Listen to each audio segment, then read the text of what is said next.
tema de hoje que abordaremos é anestesia em geriatria. O objetivo principal dessa aula é estabelecer uma correlação entre dados científicos básicos de fisiologia, fisiopatologia, farmacocinética e farmacodinâmica, com evidências clínicas da anestesia geriátrica. Dados populacionais e de vigilância epidemiológica mostram que, com a melhoria do atendimento médico dos sistemas de apoio à saúde, cada vez mais a longevidade se estabelece, tendo assim uma representatividade dentro da sala de cirurgia bastante intensa, com pacientes acima de 60 anos, chegando a idades muito avançadas, como 85, 90 anos, submetidos à cirurgia. Na realidade, esses dados epidemiológicos, principalmente dados populacionais do IBGE, mostram que 10% da população em 2010 estará acima de 65 anos, o que prevê uma incidência de anestesia geriátrica bastante intensa.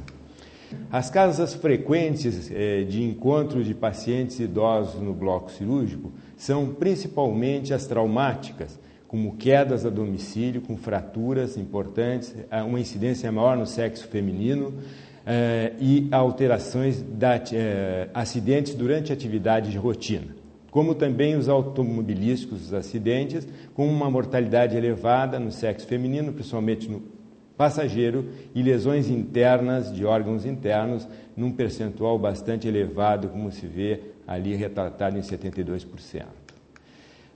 Importante é que o residente e o anestesiologista clínico observem uma curva de capacidade ou de reserva funcional relacionada com a idade. Se nós observarmos o slide, nós vemos que a atividade basal ela fica muito retilínea com o passar do tempo, com a idade. Mas, quando ela é exigida de maneira funcional por um estresse cirúrgico perioperatório, essa reserva de órgãos e funções começa a cair significantemente após os 60 anos. Se nós analisarmos uma curva de função, idade, função de órgãos, nós normalmente vemos uma queda significante ao longo do tempo dessa funcionalidade orgânica, que na realidade pode ser exacerbada, como na representação 2, em doenças crônicas. Se em cima dessas doenças crônicas nós tivermos uma doença aguda cirúrgica, nós temos uma disfunção orgânica muito mais precoce e muito mais intensa, podendo chegar a nível de insuficiência de órgãos e funções. Ela também pode, no paciente normal, no seu declínio de função, também ser exacerbada em situações eminentemente cirúrgicas, sem uma doença crônica, também levando à possibilidade da insuficiência orgânica. As teorias do envelhecimento, elas são muito variadas e ainda pouco conhecidas. Nós temos duas linhas de pesquisa importantes. Uma, o envelhecimento celular, células mitocondriais incapazes de replicar ou de dividir DNA. A segunda seria o estresse oxidativo, incapacidade de proteção de elementos celulares contra moléculas metabolicamente reativas. E esse talvez seja uma linha de pesquisa e de justificativa do envelhecimento que acaba sendo também miscigenada com a gênese de situações degenerativas do sistema nervoso central, como também do sistema nervoso periférico, com a liberação de radicais livres, sem a possibilidade de inativação desses radicais. A perda do controle mitocondrial bioenergético e o sensor de controle da apoptose celular, eles ficam gradativamente perdidos ao longo da vida. O ciclo do envelhecimento, ele passa na situação perioperatória por estresse oxidativo. Esse estresse oxidativo aumenta de maneira significante radicais livres intracelulares. A incapacidade do idoso de inativar esses radicais livres leva a uma lesão importante de membranas, proteínas e também da integridade do patrimônio genético, com diminuição de ações antioxidantes e sua eliminação, que, por outro lado, pode levar a alterações da capacidade bioenergética, com perda de funcionabilidade ou de reserva funcional a nível de tecidos e órgãos, o que aumenta a probabilidade de morte nesse período dos nossos pacientes geriátricos. O mecanismo de autossustentação, como elevação do estresse oxidativo metabólico anaeróbio, as lesões do sistema metabólico e as alterações genéticas mitocondriais metabólicas levam ao mecanismo de envelhecimento. As alterações importantes que o anestesiologista clínico deveria ou deve ter em mente são em muitos setores. Nos fixaremos nos próximos minutos no sistema cardiovascular. As alterações morfológicas, como a hipertrofia ventricular com aumento da relação de colágeno, principalmente a nível endocardíaco ou epicardíaco, os nódulos atrioventriculares, sinoatriais, o feixe RIS são invadidos por tecido fibroso, há um aumento do colágeno da musculatura lisa nas artérias, com diminuição do tecido elástico e, consequentemente, perda da complacência vascular e intracardíaca. Além disso, existem alterações funcionais do sistema cardiovascular que acompanham as anatômicas, que são as mais evidentes no comprometimento da função cardíaca ou cardiovascular. O retardo no enchimento diastólico, que pode predispor a alterações hemodinâmicas onde ocorrem arritmias, isquemia ou doença hipertensiva.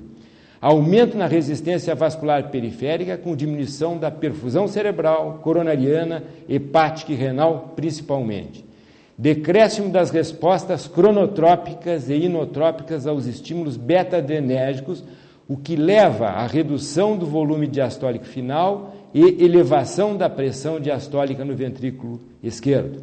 Alterações do ritmo cardíaco com diminuição da frequência e aumento da incidência de arritmias como resultado de uma maior prevalência de hipertensão arterial e doença coronariana.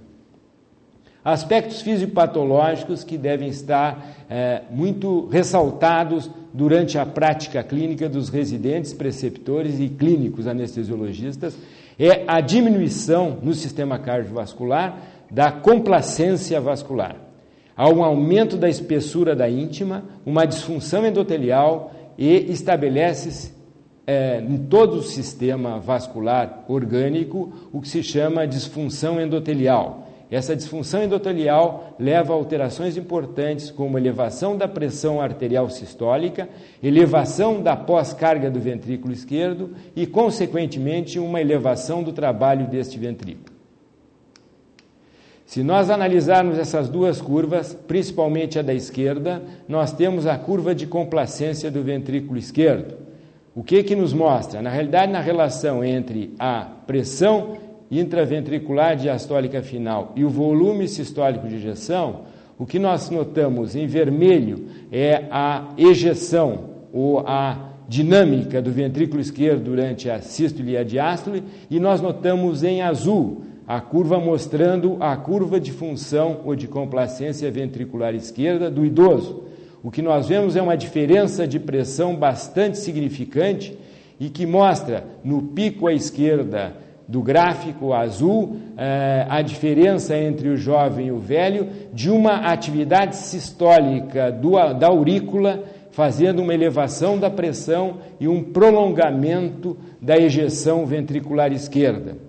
Isto é causado por uma diminuição da complacência do ventrículo esquerdo, fazendo que o enchimento diastólico não seja completo, uma diminuição da elasticidade desse mesmo ventrículo, um atraso no enchimento do ventrículo esquerdo e um débito cardíaco, e isso é importante, totalmente dependente para manter a sua mecanismo de compensação, dependente de uma sístole auricular. Chama-se atenção aí que os pacientes fibrilados ou com arritmias ventriculares e ou auriculares não têm ou perdem a sua capacidade de compensação de venodilatações causadas por drogas ou por técnicas.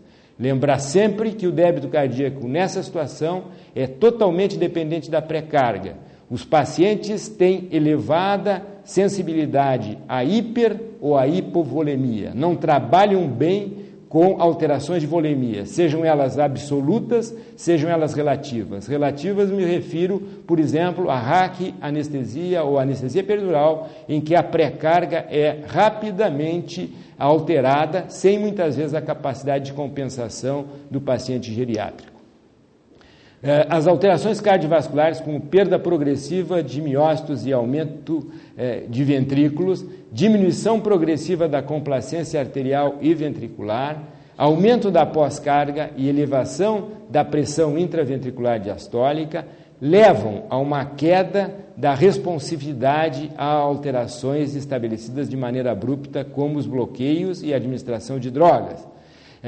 A queda da responsividade beta-adrenérgica dos ventrículos leva com que o paciente geriátrico tenha mais tendência a uma frequência cardíaca fixa, com diminuição da capacidade, como eu disse, de compensar com o aumento da frequência ou com taquicardia as diminuições de pré-carga que se estabelecem frequentemente tanto com técnicas ou drogas utilizadas em anestesia clínica. A diminuição de células ativas no nódulo sinoatrial, no marcapasso, é uma das responsáveis por esse tipo de situação. Como também a responsividade a drogas com ação em receptores adrenérgicos beta, seja antagonistas ou agonistas, no idoso elas perdem muito a sua capacidade de compensação de alterações. O idoso no sistema respiratório tem principalmente um aumento do volume expiratório forçado no primeiro e segundo, um aumento do shunt fisiológico e um aumento do volume de fechamento. Desculpe, no primeiro slide, na primeira observação, é uma diminuição do volume expirado forçado no primeiro e segundo, um aumento do shunt e um aumento do volume de fechamento. Isso predispõe, no período perioperatório, às atelectasias de maior e de menor intensidade, a dificuldade na eliminação de secreções através de uma inefetiva fenômeno de tosse, a predisposição à hipoxemia e à infecção. Sensibilidade a drogas, que nós já falamos no início em relação ao idoso. Como se define? É a elevação na resposta farmacológica para uma dose de uma droga administrada que tem uma explicação evidente farmacocinética ou farmacodinâmica. Esse slide mostra algumas coisas bastante interessantes que nós devemos ter em mente ao anestesiar um paciente idoso. Há, como tempo, do lado esquerdo representado o slide, um aumento do tecido adiposo, uma diminuição da água corporal total, uma diminuição da massa muscular e uma série de alterações que acabam comprometendo a farmacocinética das drogas injetadas. A perda de água e o aumento da gordura alteram o volume de distribuição e o clearance de drogas, principalmente através de diminuição de fluxo sanguíneo hepático, diminuição de fluxo sanguíneo renal normal no envelhecimento. Isso faz com que variáveis tenham que ser estabelecidas em função da administração de drogas para compensar esses fenômenos fisiopatológicos do idoso. E para isso nós temos que uma água corporal total pode, no idoso acima de 65 anos, cair em 15%, que a capacidade, vamos dizer, o volume muscular, de massa muscular, cai significantemente, a gordura eleva-se tanto no homem como na mulher, mas predominantemente na mulher, as alterações proteicas se alteram no sentido negativo, a função renal cai de maneira significante e o fluxo sanguíneo hepático cai em níveis bastante importantes ao longo da vida. Isso tem uma influência, esse fato tem uma influência grande nas drogas hidrossolúveis, porque diminui o seu volume de distribuição, com a diminuição da água corporal total. E as drogas lipossolúveis aumentam o volume de distribuição. A primeira drogas tem a tendência, as hidrossolúveis, a manifestarem ou apresentarem picos muito grandes iniciais, principalmente na sua administração em bolo, quando a segunda, as drogas lipossolúveis, elas têm uma tendência a ter uma eliminação mais lenta no velho. Os clearances de creatinina, por exemplo, devem ser corrigidos tanto no homem como na mulher em relação à sua idade, como a fórmula presente no slide evidencia. Frequentemente, o clearance da creatinina se mantém normal no idoso devido à concomitante diminuição de massa muscular que o mesmo apresenta.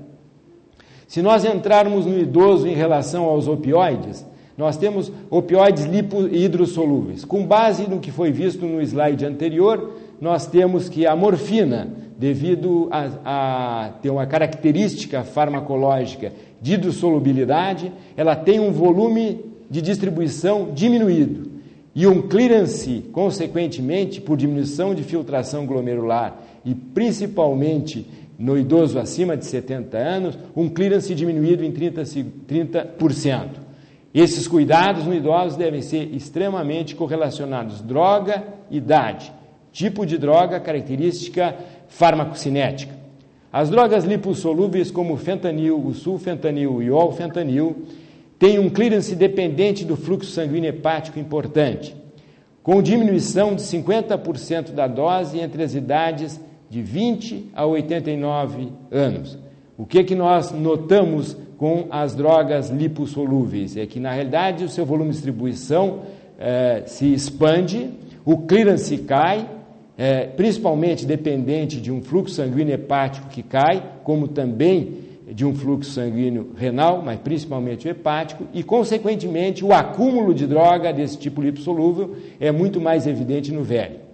Características interessantes aparecem no remifentanil, que é metabolicamente metabolizado por esterases plasmáticas e tissulares.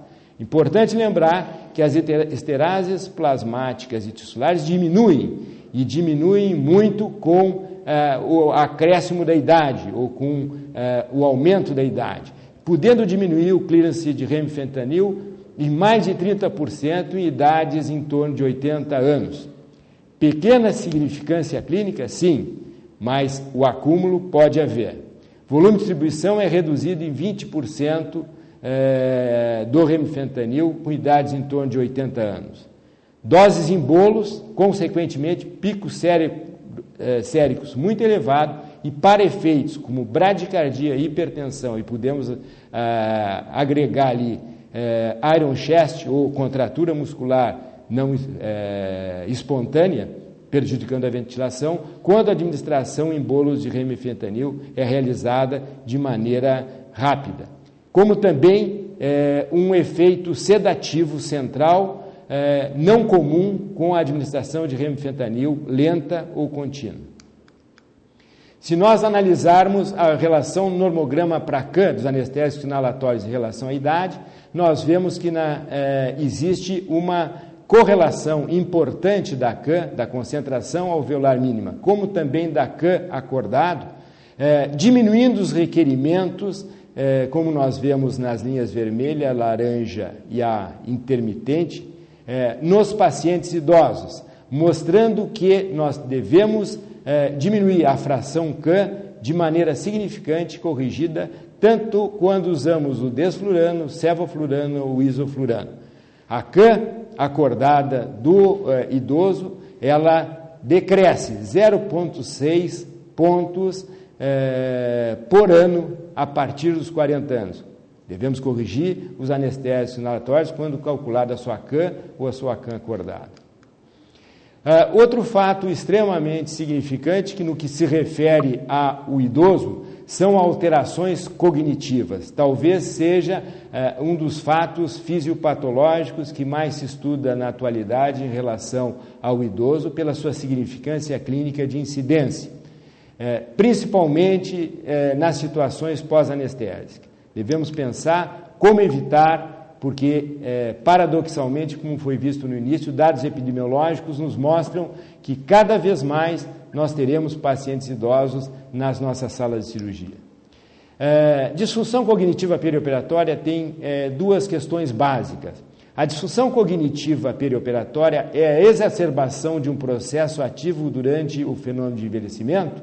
Ou o processo anestésico cirúrgico acelera mecanismos que resultam na disfunção cognitiva perioperatória em pacientes idosos?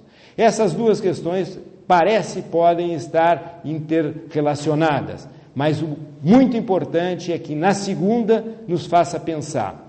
Muitas vezes o processo anestésico cirúrgico de drogas e técnicas pode acelerar mecanismos que resultam na disfunção cognitiva em pacientes idosos ou acelerar os seus processos degenerativos centrais já em andamento. O impacto da dor pós-operatória na incidência de delírio é uma coisa bastante importante, já bem detectada em anestesia e situação perioperatória. As doenças osteoarticulares cirúrgicas mostram que os pacientes têm alterações, uma prevalência de delírio ou de alterações cognitivas maior que as outras cirurgias ali arroladas. Isso possivelmente incluindo o grande problema dos microembolismos cerebrais, fruto desse tipo específico de cirurgia. Lembrem sempre que, na realidade, os delírios eles estão extremamente relacionados com a dor. E nós vemos que pacientes com dor, mesmo de repouso ou no repouso, têm uma incidência, uma prevalência de delírio mais frequente que os pacientes sem dor. Consequentemente, lembrem também que é detectado epidemiologicamente que essas alterações cognitivas se exacerbam principalmente no segundo dia pós-operatório, possivelmente porque o paciente já começa a não ter o suporte tão evidente do perioperatório imediato. As disfunções cognitivas perioperatórias de envelhecimento devem mobilizar alguns conhecimentos prévios que são fenômenos fisiológicos ou fisiopatológicos pouco entendidos. Causam lesões irreversíveis com alteração da fisiologia de órgãos. Cada órgão possui um padrão de fisiologia dependente da idade. A reserva, como foi visto anteriormente, a reserva orgânica decresce com a idade, comprometendo a manutenção da homeostase. Lembrem do sistema cardiovascular e lembrem do que nós estamos falando agora em sistema nervoso central, como já falamos em rim e fígado, que a manutenção da homeostase, principalmente durante o estresse, no envelhecimento, tem características totalmente diferentes do paciente jovem. Atentem para o tipo de cérebro que nós estamos anestesiando, tipo de cérebros de velhos analisados através de ressonância magnética com sinais de envelhecimento importante, como dilatações ventriculares, com dilatação e alargamento de sulcos corticais e redução do volume do hipocampo, onde a cognição se estabelece. Lembrem que esses cérebros são os cérebros que vocês estão exercendo técnicas que podem facilitar a exacerbação desses mecanismos aqui citados fisiopatológicos. O envelhecimento ele pode ter características fisiológicas ou fisiopatológicas. Lembrem que o cérebro, com um peso de 1.400 gramas, com fluxo sanguíneo cerebral de 100 ml por cada 100 gramas por minuto e perfazendo do débito cardíaco 40% de perfusão, ele tem ao longo do tempo alterações importantes de volume e de peso com a idade. Principalmente a diminuição de peso e de volume em relação a 2 a 3 gramas por cada ano passado após os 60 anos. E por década, 2 a 3,5% passado dos 20 anos em volume. Então vejam que os processos degenerativos começam precocemente e se exacerbam ao longo da idade. Lembrem também que perdas de neurônios acontecem, como diminuição da densidade sináptica e diminuição de neurotransmissores em regiões muito bem definidas como regiões importantes na cognição cerebral. O envelhecimento, como está se dizendo, mostra uma perda de neurônios e sinapse e também uma atrofia de neurônios e sinapses. A perda de neurônios é muito bem estabelecido local. São predominantemente os neurônios colinérgicos. E esses neurônios colinérgicos diminuem a sua atividade pelas alterações da acetilcolinotransferases, como também diminuição da atividade de receptores muscarínicos. Essas funções 3 citadas ali, neurônios colinérgicos, sinapses e acetilcolinotransferase, estão intimamente relacionadas com funções de memória e de vigília.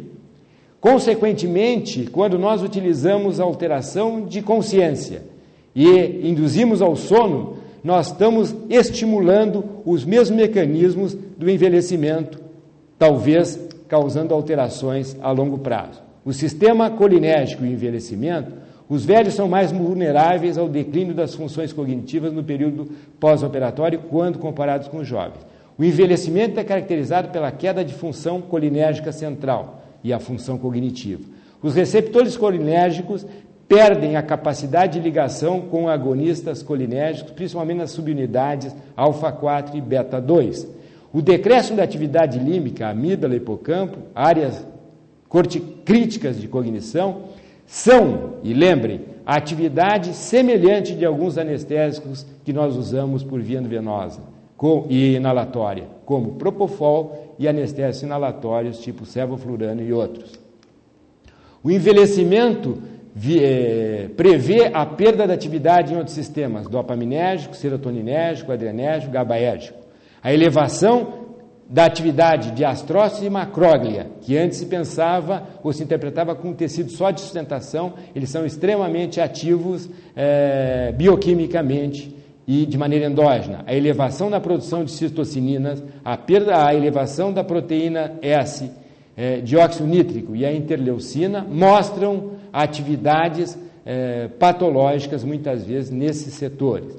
O lobo temporal fica atrofiado, o sistema límbico sofre alterações anatômicas importantes, as ações centrais cognitivas e afetivo-motivais, sistema límbico, amígdala, hipocampo, giro do cíngulo e fórnix, ficam atrofiadas e, normalmente, a função cognitiva fica alterada. Com isso tudo, em cima dessas estruturas, nós estamos botando ou enxertando drogas que potencializam a ação colinérgica e a condição de envelhecimento. Alterações intracelulares, como redução da densidade sináptica, como rarefação da microcirculação, alteração da atividade reparadora do DNA, alteração da função de remoção de neurônios de DNA, com DNA lesado, alterações de neurodegeneração do estresse oxidativo, alterações do fenótipo de elementos pró-inflamatórios em upregulation de marcadores, como a interleucina 6, a 1 e a proteína C reativa acontecem no processo de envelhecimento. Esse livro, Reserva Cognitiva, mostra dados interessantes. O envelhecimento passivo, a reserva cognitiva, ela pode ser estimulada por estímulo de elementos de transmissão e de geração de reserva estimulados em situações agudas. Mas outra teoria existe, que é a ativa, é a estimulação de função de processamento da informação, resultando em neoformação de vias ativáveis. Esta é a diferença de QI, que nós vamos ver mais adiante, de formação intelectual, que protege ou aumenta a reserva cognitiva de alguns pacientes. Quando nós ativamos um ato cirúrgico, a reação inflamatória, seja ela pela cirurgia ou pela anestesia ou por ambos, a alteração de secreção de altacoides inflamatórios ou pró-inflamatórios, como através do astrócitos, da micróglia, de células endoteliais, de células da linhagem branca, ficam ativadas, estabelecendo aumento de interleucinas, fatores de necrose tumoral, ciclooxigenases, proteases, todas aumentadas, e elas podem ter uma correlação bastante importante com os aspectos de cognição a curto prazo ou a longo prazo no período pós-operatório. Nós temos situações anômalas na regressão anestésica do velho, principalmente na anestesia inalatória ou venosa, ou a combinação das duas. Uma que se estabelece precocemente, em alteração de cognição, e uma tardiamente. As disfunções mais precoces estão relacionadas com delírio. as disfunções mais tardias com a disfunção cognitiva prolongada. Estudos têm aspectos muitas vezes discordantes, baseados em testes e sensibilidades dos mesmos em relação ao diagnóstico de descognição. Existe uma variabilidade muito grande de testes e a tendência da literatura é tentar uniformizar esses testes para que os resultados sejam mais fidedignos. Os mecanismos que nós vimos da disfunção cognitiva são intensificados por anestésicos inaláticos, por anestésicos venosos, exacerbando a fisiopatologia do delírio ou da função descognitiva a longo prazo em estruturas anatomicamente já bem definidas, como foi visto anteriormente.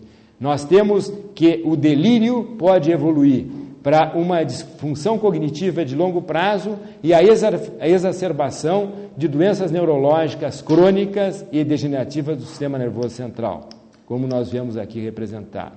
A extensão desse problema de descognição ou disfunção cognitiva pós-operatória prolongada ainda é moto de estudo e de estudos epidemiológicos com testes mais refinados possíveis para se chegar a conclusões epidemiológicas mais bem feitas. Mas estudos desde 1996, publicados, por exemplo, no Lancet em 98, mostrou que um estudo multicêntrico com 13 hospitais dentro dos Estados Unidos e 8 hospitais ou centros hospitalares universitários na Europa, numa pesquisa de 94 a 96, evidenciou esse tipo de problema, principalmente em relação à idade e principalmente também em termos de significância, a incidência variava com a escolaridade dos pacientes. E aí vem aquele fato anterior que eu citei, que é o paciente com escolaridade maior, com uma reserva cognitiva maior, que passa por essas situações com uma incidência menor de descognição. Esse tipo de estudo de 98 foi repetido em 2001 por Terry Monk, numa relação entre a idade e os processos descognitivos a longo prazo. Foram 1.200 pacientes estudados em cirurgia letiva não cardíaco, de idades jovens, de média idade e de pacientes idosos considerados acima de 60 anos. Os controles foram membros familiares e o desenho do estudo foi idêntico ao anterior de 98. O que nós vemos nesse estudo, a incidência de descognição imediata, perioperatória, ela foi mais intensa no idoso, mas sem uma diferença estatisticamente significante entre os mais jovens. Mas, numa situação mais tardia, a descognição, os processos descognitivos ficaram mais evidentes no paciente mais idoso, estatisticamente significante após 3 meses. E, de novo, vem os predictores mostrando que a idade e a escolaridade ainda são os predictores maiores de disfunção cognitiva a longo prazo. Qual a importância disso? É que, na realidade, o estudo da mortalidade mostrou que tanto na disfunção perioperatória como na disfunção 3 meses depois, morreram mais pacientes que tinham processo descognitivo.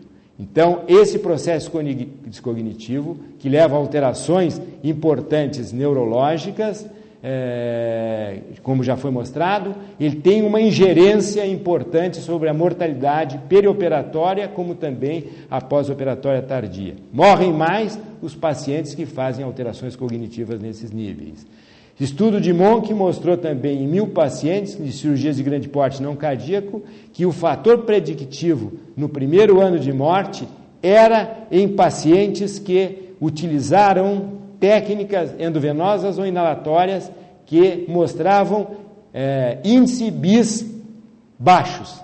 Então, houve uma correlação nesse trabalho com a mortalidade no primeiro ano pós-operatório com a profundidade anestésica, mostrando que a profundidade anestésica pode ser um dos fatores geradores de disfunções cognitivas e, consequentemente, morte. Isto foi extremamente valorizado quando apresentado no Congresso americano. Eles não estavam, essas mortes, relacionadas com comorbilidades. Na realidade, eram coisas novas que apareciam na evolução da vida do paciente. Como também os defeitos cognitivos mais relacionados com morte eram as alterações de memória, em 61%, aonde os nossos anestésicos predominantemente agem. Essa é a relação de correlação entre drogas e disfunções cognitivas. Na alta hospitalar, o defeito cognitivo principal foi em torno de 56%. 3 meses após, o principal defeito cognitivo era de memória, de função executiva ou associação entre ambas. E a intensidade desses declínios cognitivos foi discreta em 46% dos casos, moderada em 32% e intensa em 20%, principalmente na memória e na função executiva, ou seja, na relação de meio-paciente. De novo, mostra que no gráfico à esquerda, uma significante incidência de mortalidade nos primeiros 3 meses pós-operatórios dos pacientes que apresentaram disfunções cognitivas, ou na alta ou 3 meses após a cirurgia.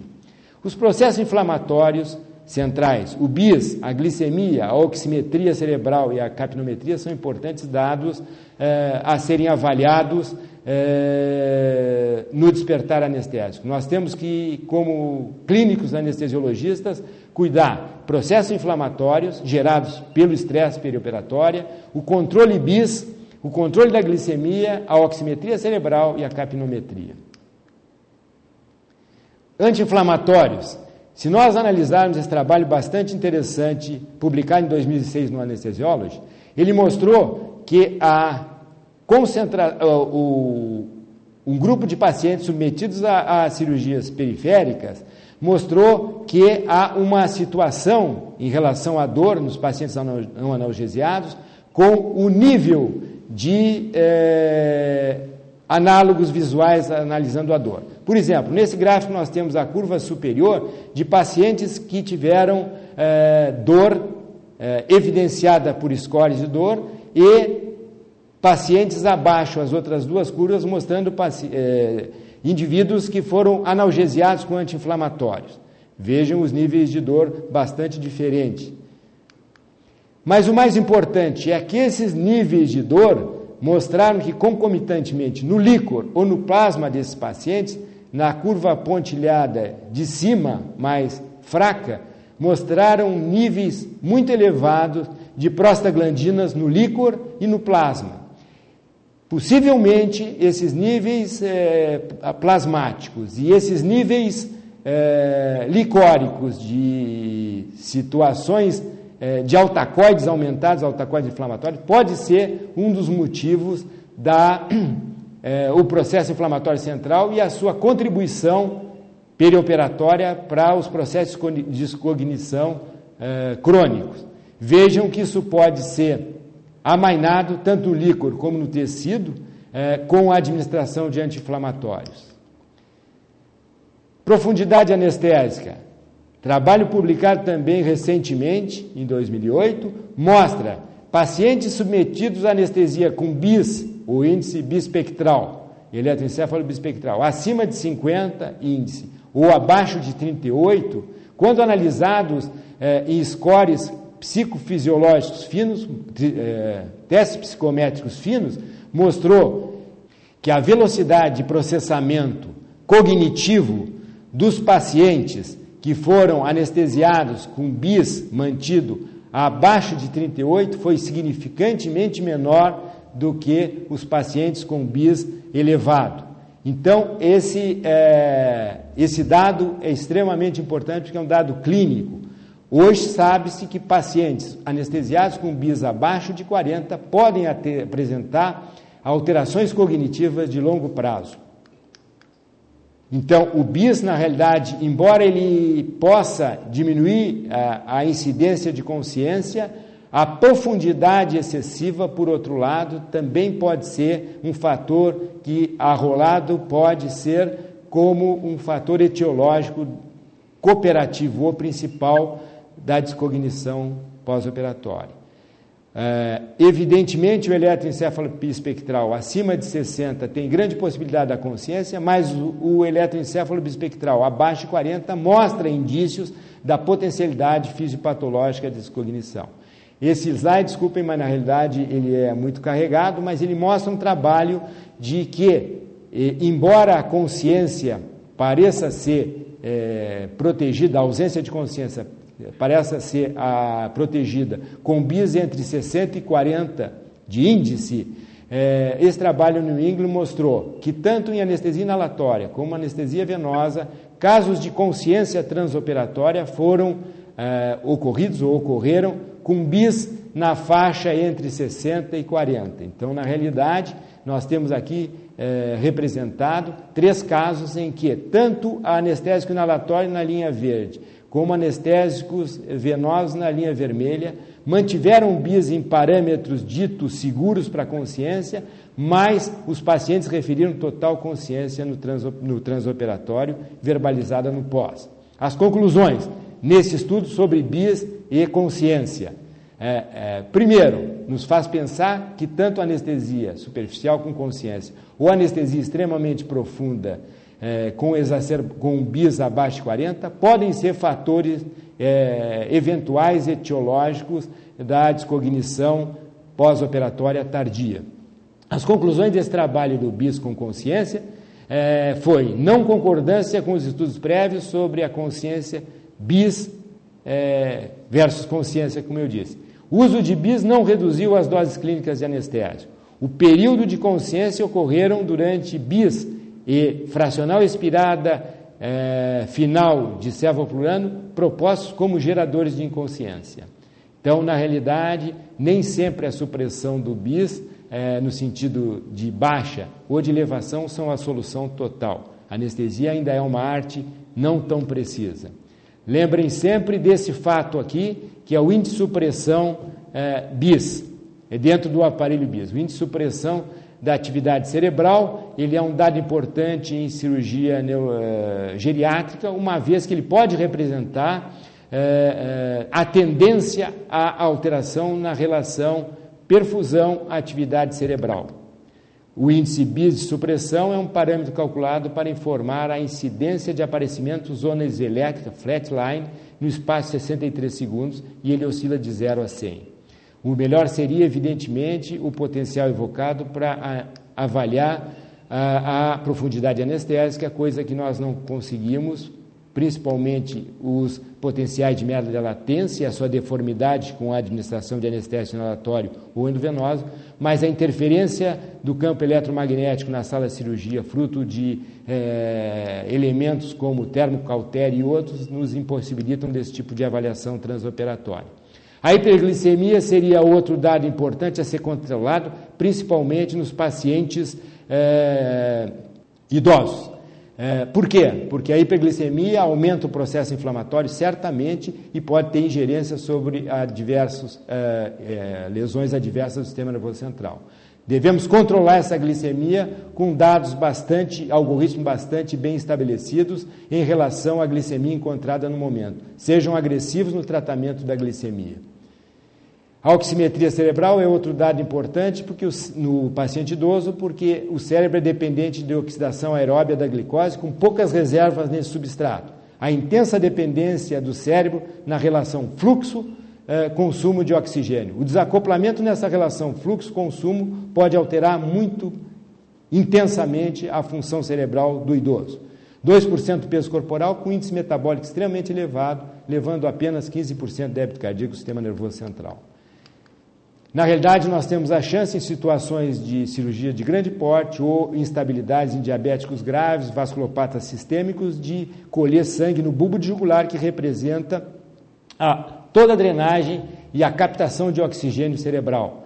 Nós temos possibilidade de monitorização contínua da saturação no bulbo jugular, que representa o hemometabolismo, ou a correlação fluxo-demanda, através de modo contínuo ou modo intermitente. Esses catéteres de fibra óptica podem ser colocados no bulbo da jugular e nós temos o estado metabólico do paciente idoso e da sua correlação ideal entre fluxo e demanda de oxigênio durante o transoperatório ou no pós-operatório imediato.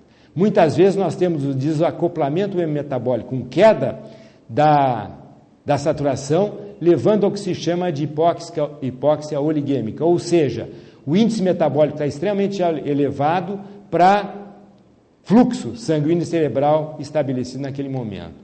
Se nós hiperventilarmos um paciente, nós fazemos vasoconstrição cerebral e também dessaturamos o paciente, fazendo com que a saturação seja dependente, a saturação cerebral de oxigênio seja dependente da capnia. No momento que eu baixo a capnia inadvertidamente, eu estou fazendo isquemia cerebral, muitas vezes num paciente evidenciando pela saturação no bulbo caindo. E, finalizando, a capnometria, na realidade, é um dado extremamente importante no que se refere à circulação cerebral do idoso. Não só do idoso, de todos, como trauma crânioencefálico, etc., mas principalmente do idoso. Se atentarem para a linha de cima, o nível médio de PaCO2 passando de 60 para 20, nós temos uma saturação tissular cerebral passando de 85 para 68, mantendo a saturação da hemoglobina de oxigênio. Então, vejam um dado interessante. No momento em que eu estou baixando a PaCO2 de 60 para 20, no mesmo momento eu estou baixando a saturação de oxigênio tissular de 85 para 68, podendo levar a situações isquêmicas cerebrais, simplesmente por hipocapnia. A diferença entre anestesia regional e anestesia geral, seja inalatória e endovenosa, não nos mostram os trabalhos evidência de diferença estatisticamente significante. Pode ser que, ao longo do tempo, isso possa ser possível, mas nesse momento nós não podemos indicar nenhuma nem outra como preferencial ao paciente idoso. E o mais importante para finalizar é que o paciente idoso não requer uma técnica anestésica especial, mas muito mais uma estrita atenção e meticulosa assistência pré-operatória, análise importante, uma anamnese, um exame físico e de avaliação de exames complementares. E muito importante no transoperatório são as monitorizações e o cálculo e o cuidado da administração de drogas e técnicas através de sua dosagem e de suas velocidades de infusão. Na realidade, eu agradeço a sua atenção e lembro que essa aula tem como objetivo o alerta de uma série de dados básicos e clínicos e epidemiológicos para que se faça um cuidado transoperatório do paciente geriátrico o mais cuidadoso possível para que o êxito na sua alta hospitalar, no seu outcome, seja o mais elevado possível.